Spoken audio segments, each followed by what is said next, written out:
Welcome, Nolan, to Metallarium Pages. It's a great pleasure to talk with you about Kryptos, this new album, Decimator, and more things related to the metal world in general. So we are starting by asking, how is the band Kryptos today? How are you in the last years? Oh, we're doing good. I'm good. Thanks for having us on this for this interview. Yeah, things are going well. The album just released a few weeks ago. It's doing really well.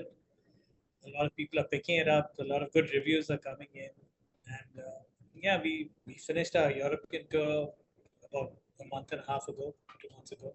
So yeah, things have been going really well.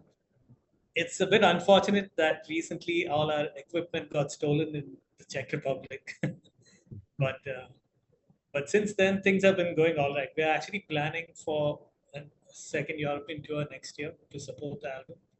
So yeah, let's see how that goes. But so far, people have been writing in from all over the world, saying they're enjoying the new album a lot. So yeah, it's been really good. Great, great, great. No, so we're talking about now from this Decimator. When did you start writing songs for this Decimator album? Are all songs new, or did you rescue any compositions that were left in our previous albums? Now all the songs are brand new. Like everything was done from scratch. And the funny thing is the way we write our albums, everything happens like really quickly. It happens like over the space of like 3 months or 4 months. So we don't really have stuff lying around from previous years or previous albums and things like that. It's just me and our lead guitarist Rohit. We just get in a room and we start writing riffs, bouncing ideas off each other, and things just start rolling pretty quickly after that. So I think most of Decimator. I mean, Rohit, our lead guitarist, he wrote pretty much all of the music on Decimator, and I wrote all the lyrics. So and when we get together and we jam and we just put all these ideas together, everything just flows really quickly. That's the formula we've had for like the last 10 years or so, and it works really well for us. I know a lot of bands, they take their time, they take like months, probably years to write an album, but for us it's kind of like it's 2 years of drinking beer and then 1 month of writing music.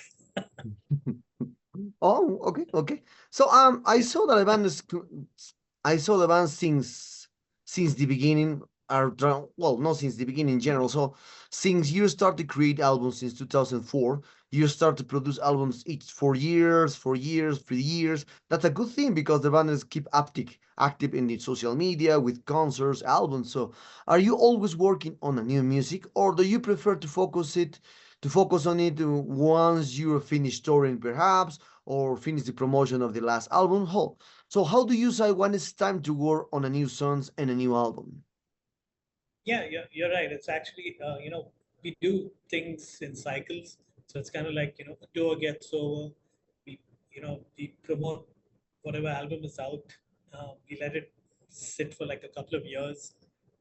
Then once each album has run its course, people have already bought it. People are already, you know, they've already spoken about it. Reviews have already happened. Gigs have happened. All that stuff. Once it starts dying down, that's when we start thinking about writing the next album. And it just so happens that it happens every 4 years. But I think over the last couple of albums, we've managed to shorten that gap a bit. But yeah, it's always been a case of getting one thing out of the way and then concentrating on writing new music. Because I don't think, I know a lot of bands, they also tend to write new music while they're on tour or while they're doing something else. But somehow that doesn't seem to work for us. We just aren't in that headspace to write new music when we are touring or when we are, doing other stuff for the band. So it's always great when we have just the music to concentrate on once everything else is out of the way. And I guess that's what works for us really well. And it makes our songs and our songwriting especially really focused because there's no distractions on the side. Mm, okay, okay. So talking, many bands and musicians see each album as a child, each one especially in its own way. It's a bit of cliche to say that each new releases it's a band's best, but do you consider this new album is your best work to date? If so, what are the reasons that this make your best album to date? I mean, I'll have to say it's our best album because it's a new one. But yeah, I really do think it is our best album, simply because of the fact that you know we've started this, going back to our roots from our fourth album, Burn Up the Night, which was released about 10 years ago. And since then, every album, from Burn Up the Night, Afterburner, Force of Danger, and now Decimator, they've all been continuing in pretty much the same style. So Decimator is kind of like, all of everything that we've done in the last three albums. It's finally come to a point. It's extremely focused. The songs are sharp and they're short, to the point. And I was really happy with the way the songwriting process took place, because we just managed to trim all the fat. And on this album especially, this was the first time we worked with an outside producer. So Jamie Elton from Sweden, he's worked with bands like Tribulation and Watain and Century. So he actually produced, mixed and mastered the album. So, and he had a lot of input in the songwriting, which kind of really helped us look at things from an outside perspective. And because of all these things coming together, I think the artwork is fantastic. I think some of the performances on the album are some of our best ever. Uh, uh, the lyrics are, I think I wrote some pretty good lyrics for this album. And the entire package really came together, and it came together quickly. It came together spontaneously, and I think for those reasons, we had a great time making it, which I think is the most important. Uh, which I think is most important piece of the entire puzzle. Because if you're not having fun while making an album, then it's kind of pointless. Mm, So we had 3 months, and we put all of this together. Everything fell into place really well, and yeah, it just came out as we envisioned it to be right from the start. So in that sense, yeah, I would say this is probably our finest work so far. okay.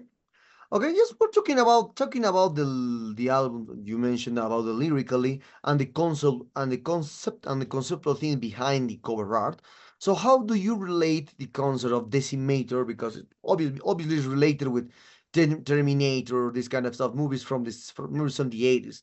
And obviously, how do you relate the sound of the music or sound of the band as heavy metal it is with the cover art, with the lyrics, and how do you mix everything in one concept? Yeah, it's kind of like we are very heavily influenced by a lot of sci-fi, uh, especially movies. Even books, comics from the 80s. A lot of futuristic, dystopian concepts, especially of course, like and of course movies like Terminator, RoboCop, and all these kind of movies. And at the same time, our musical influences like Judas Priest, which also have a lot of this futuristic sci-fi stuff, which they started doing from Defenders of the Faith onwards, which had a big influence on us. So it's kind of like a combination of all these elements coming together on this album, which is also kind of why the artwork of the album kind of, it's a big homage or a big tribute to, um, all our 80s influences, all the robotic, sci-fi, alien, extraterrestrial concepts, plus the Judas Priest influence, which is very apparent in our music. So, all of this together pretty much comes, when you put all of this together, you get Decimated. It's it's I think the best way to say it is, it's heavy metal, but it's kind of futuristic heavy metal with one foot in the past, but one foot firmly in the future. It kind of straddles both timelines. But a lot of other bands, they kind of sound futuristic, but they don't have the old school ethos, that 80s essence to them, or they have only the 80s essence and they don't really have this futuristic concept going. So we are kind of combining both those elements in our music, and that's exactly what the album is about. Mm. Okay, okay. So now talking about the reception of this new Dismater, how do you feel? How do you feel the reception of your fans to this new album has been so far? What have the reviews been like? Do you usually read reviews or criticisms that are uploaded online? And how do you take it, these reviews? That's a good question. Mhm. It's of course we do read reviews of our album online. We listen to what people say. We check out their feedback and everything. And we've noticed, ever since our fourth album, Born of the Night, our audiences have been split down the middle. It's either you like it or you don't like it. It's pretty simple. There's no real in between, because I get it. It's like people who are into this music, who are into 80s heavy metal, who like all this. Our music brings out a lot of. It has a lot of nostalgia to it. It has huge nostalgia factors. So a lot of people who grew up with classic heavy metal, like Priest and Maiden and Accept, and all these bands, they enjoy our music a lot compared to people who haven't grown up with that, who have grown up with more modern influences. So it's kind of like somewhere down the middle. It's if you like it, you really like it. If you don't like it, you don't. It doesn't do anything for you. And the reviews have also, surprisingly, this time the reviews have mostly been positive, which I was a bit surprised, because again, in the past, our reviews have always been split down the middle. It's always like, oh, this is fantastic retro heavy metal. It really brings out that spirit of the 80s. While there are some reviews that say, heard it all before, it's all been done before, it's just old fashioned.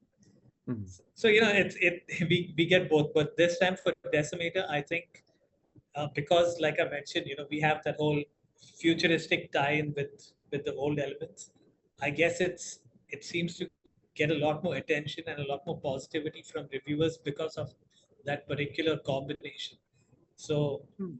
while they do say that it still brings out that whole 80s nostalgia, there is something in it which which looks ahead into the future, rather than just sticking to the old ways.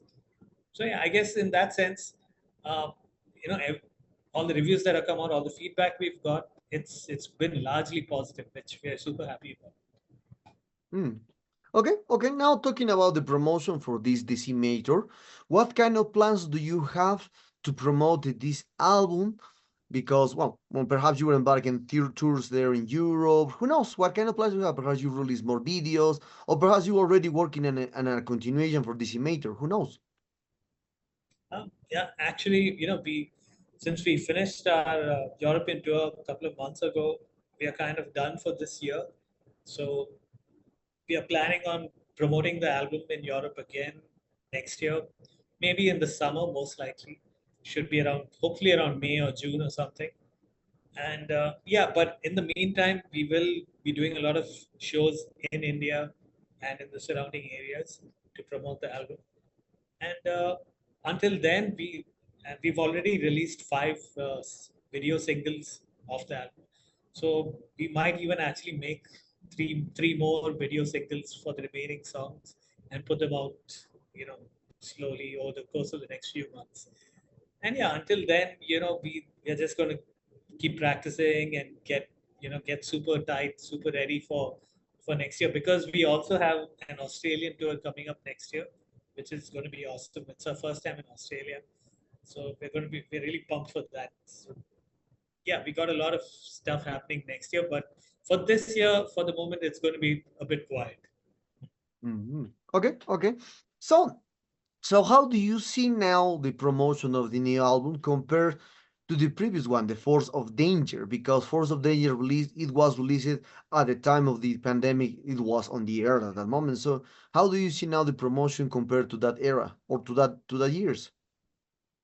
Yeah, this time it's of course it's way better, because back when we released Force of Danger, it was right in the middle of the pandemic, and it was super difficult to record that album. It was very difficult to promote it, because there was so much shit going on in the entire world. So music wasn't really on top of people's minds back then. And it was a tough time getting our album out. And yeah, our label did the best they could back then promoting the album, but the time was, I mean, the time when it was released was not the ideal time. So this time, our label's done a really good job of pushing the album out. It's got featured in a lot of big magazines like Metal Hammer and Rock Hard and all these big big magazines. We've gotten good interviews everywhere, and of course, good reviews in a lot of these magazines as well. So yeah, there's a lot of buzz surrounding the album this time. The label is really happy with the album as well. This time when we went to Hamburg and we met AFM Records, met the guys at AFM Records, they were really happy with everything that was done. And yeah, and it's this is actually our 12th year with our label. We've been with them for a long time, so they've always supported us through even through the pandemic when things were very difficult for everyone. And I guess this time this is our way of repaying them by giving them a really good album. Yeah, and I hope it sells really well now, so that everyone's happy at the end of the day. Mhm. Oh yeah, yeah. So I'll talk. You mentioned me one thing about the sometimes the people or phrase about crypto has an influence from the 80s, heavy metal 80s. And with this, I imagine you also mentioned sometimes that your sound is, as you mentioned, reminiscent of certain bands that you have inspired you. That's normally right now, especially with the heavy metal. But you haven't, but you have ever been told that you sound like you sound like a certain bands when you really don't. Um, that's the funny thing. I, I actually don't think we sound like anyone else. And some people say we sound a bit similar to certain bands. Like for example, because of the way I sing, some people say it's kind of similar to early Creator or maybe even Corona or Destruction because of that raspiness in the voice. But then our music is more reminiscent of Judas Priest or Accept. So when you combine this raspy thrash kind of vocals with like the pure 80s heavy metal, there aren't many bands doing a combination like that. You don't really hear that very often. So it's very hard to pinpoint who we exactly sound like. Which, and of course, that's something we're really happy about, because if you put an album of ours, if you play an album of ours, it's us because of this particular combination. Um, so at the same time, yeah, we do get every once in a while someone says, "Hey, you guys sound like uh, bits of maybe Metal Church with Udo singing, or you know something like maybe like you sound like Accept with Mille Petrosa singing, or things like that." So yeah, it's but we take that in a good way. That's a great compliment actually. Oh yeah, yeah. So talking about now a little history of the band, especially for that one thing you used. Well, did you Kryptos start here its career at 1996, one of the middles of the 90s. But then you decide to change the name in 1998, but from eight on the Richter to Kryptos from 1990, and then your first album came in 2004. So what are the reasons at that moment that you released like you wait 6 years to release the new album, the first album? I mean, back then in India in the 90s, there was no way to record an album because there were no studios, there was no internet, there was no technology, there was nothing. It was just you had to sit in your Yeah. bedroom and record everything on a Walkman. So it was really tough. And of course, it was expensive if you had to go to another city and find a studio to record and things like that. And we didn't have good equipment back then. We had like really crappy drums, and our guitars were really bad and stuff. So it took us about six to 8 years to actually put the money together and find a decent studio which we could book. In fact, our first album we managed. I mean, we could only afford the studio for like 3 days, so we we recorded everything in 3 days, and yeah, that's why the production's pretty crap on the first album. And it was tough all throughout the 2000s actually, because India was still catching up with the rest of the world when it came to you know equipment and recording studios and things like that. So things only started changing after 2010. That's when more studios started popping up in India. we started getting good equipment, good sound systems, good all sorts of stuff. So I mean, nowadays you can get the best of. You can go to the best studios in India. It's as good as anywhere in the world. But 20 years ago and before that, it was literally non-existent. So that's exactly why it took us so long to record our first two albums. I think in the first 12 or 14 years, we just released two albums because it was that Hmm. difficult. Oh, okay, okay. So, okay, one thing, other thing about the history is that the band enters to FAM Records since Burn Up the Night. Since there, you are well more than yeah. You will be in 2 years there. In 2 years more, you will be with them by 10 years as with with that label. So, how was the experience to work with FAM until now? Oh, it's awesome. I mean, they are kind of like because we've been with them for so long, we are kind of like family now. Um, we have great mutual respect for each other, and what we are really happy about is they don't try and change who we are. They don't tell us that you need to change your music or change your style or any of that stuff. They are very happy with us being us and doing what we do best, uh, which is great as a band. That's all you can ask from your label. You need the creative freedom to do what you think you can do best. And they're really, and what we really like about our relationship with them is that they are really supportive, and they're really nice people as well. Uh, you know, they've they've always been there for us through thick and thin. They, if we have any trouble or anything of the sort, they always step in to help. And they do great promotions for our albums, because being a band from India, it's not that easy to push your albums abroad, to promote your albums, especially in Europe and in the US. So they do a great job of getting our albums in stores and getting it out to the rest of the world. Uh, so yeah, in that case, I mean, in that sense, it's actually been very smooth sailing so far in these last 10 years, and I hope we stick around with them for another 10 years at least, because after we after we record Decimator, I think we sign a new contract with them, and we're still going to be with them for two more albums. Mm, okay, okay, now that's good news. So, talking, yeah, we are very close to this interview, Nolan, and for this aspect, so how is the rock metal scene in India from your perspective? How do you see this about obviously about the consequences of the pandemic? I think it was good for the pandemic since since obviously technology also was good for technology festivals because right now I think you are the great band you are the biggest band there in India because I try to remember other bands in India. Just remember you. Other band like Grindcore is Hidden Beast, and obviously we have Kunal with Transcending Obscurity Records, a great label from there. So how was the scene of India since your perspective or from your perspective? uh, you know uh, the Indian scene has been picking up a lot over the last, I would say, 5 to 10 years, especially the last 5 years. uh, when when the metal scene kind of started here, it was somewhere in the mid 80s, late 90s, but there were very few bands. And most bands were just playing covers. There were no bands playing original music.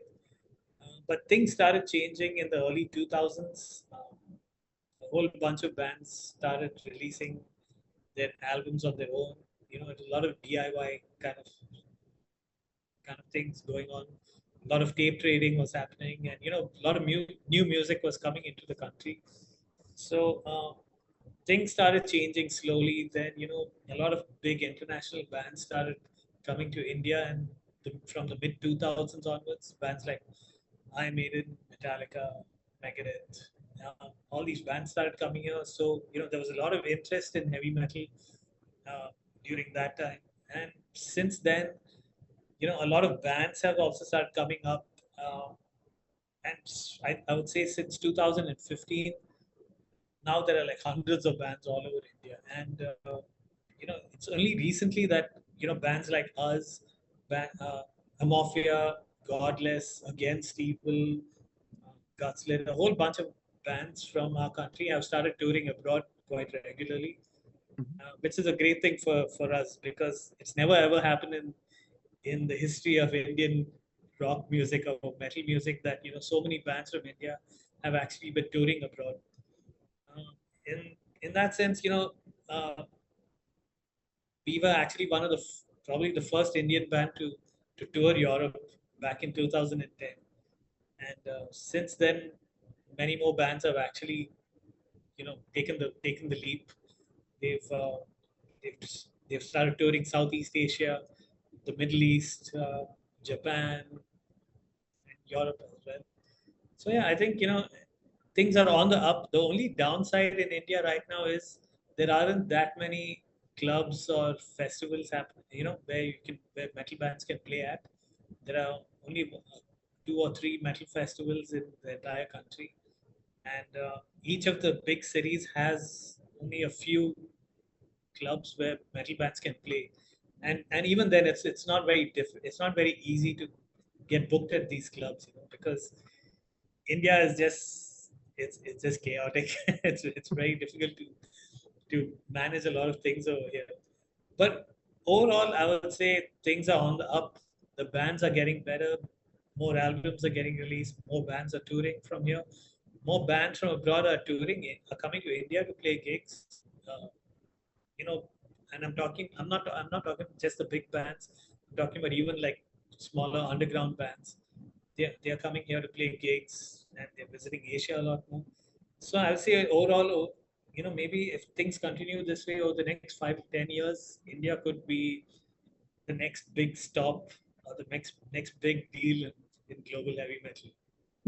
Okay, okay. Well, thanks for this information, Nolan. Well, Nolan, we come to the sad moment of this interview. I hope you enjoyed this interview as I did, and thank you very much for your time. This new All Decimator is a tremendous album for the band. Congratulations on this one. So maybe you have something to add to your Latin American fans and obviously Methalerium followers. Thank you so much for the interview and to everyone watching, especially everyone in Latin America and everyone who subscribed to Metal Area. Um, Stay metal. I hope you enjoy the new album, and I hope to see you guys on tour real soon. That'll be awesome. Maybe one day. Yeah. Take care.